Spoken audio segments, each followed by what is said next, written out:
네, 일본이 기어이 환경 전범의 길을 선택했습니다. 값싸게 문제를 해치우겠다는 것 외에 다른 이유를 찾을 수 없는 명백한 환경 테러입니다. 역사는 일본 정부와 기시다 내각을 반인륜적 오염수 테러를 자행한 환경 전범으로 기록할 것입니다.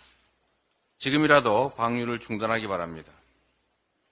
윤석열 정권은 일본의 환경 범죄를 방조한 공동정범으로 기록될 것입니다. 세계환경단체인 그린피스는 오염수 방류를 일본과 한국 정부의 합작품으로 정의했습니다. BBC, CNN, 뉴욕타임즈 같은 외신들도 한국 정부가 오염수 방류를 지지했다라고 보도했습니다.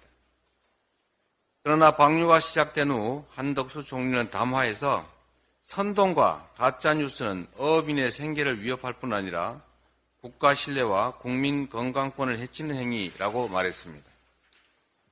국민의 입을 틀어막고 오염수 방류를 허용해 우리 어민의 생계와 국민 건강을 통째로 위험에 처하게 한 정부가 바로 가짜뉴스의 원천입니다. 무책임한 윤석열 정권의 행태를 결코 국민과 역사는 용납하지 않을 것입니다. 오염수 방류는 불가항력이 아닙니다. 사전에 충분히 막을 수 있었습니다. 지금도 중단할 수 있습니다. 우리 어민과 국민들께 씻을 수 없는 피해를 입힌 책임을 조금이라도 만회하려면 정부는 일본에 즉시 구상권 청구를 표명해야 합니다. 아울러 주권자인 국민을 대리한 대한민국 대통령이라면 침묵을 멈추고 피해 배상 책임만이라도 분명히 밝혀야 할 것입니다. 민주당은 어제 의총에서 오염수 대응 특별안전조치 4법을 당론으로 채택했습니다. 신속한 추진으로 국민 피해를 최소화할 수 있도록 최선을 다하겠습니다.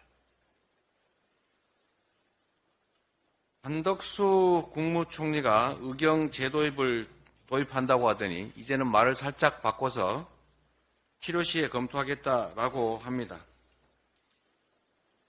윤석열 정부의 무능과 오락가락 행정의 단면이 또다시 드러난 것입니다. 만 5세 초등 입학, 주 60, 90만 노동, 수능 킬러 문항 삭제, 이런 그동안의 윤석열 정부의 즉흥적이고 설익은 정책이 문제 해결은커녕 혼란만 가중시켜왔던 것을 우리는 기억합니다. 최근에 무차별적으로 발생하고 있는 흉악범죄로 국민 불안이 최고조에 달했는데 이런 심각성에도 불구하고 근본적 대책이나 실효적 대책이 아니라 오락가락 땜질 처방으로 일관하고 있다니 참으로 한심합니다.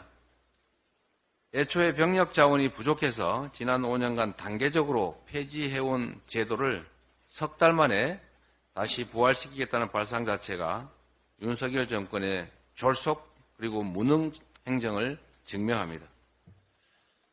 육군은 3년 후에 인구 감소에 따라 2개 군단과 2개 사단을 해체할 것이라고 하는데 가뜩이나 입대 자원이 부족한 상황에서 대체 군병력을 어떻게 해결하겠다는 것입니까?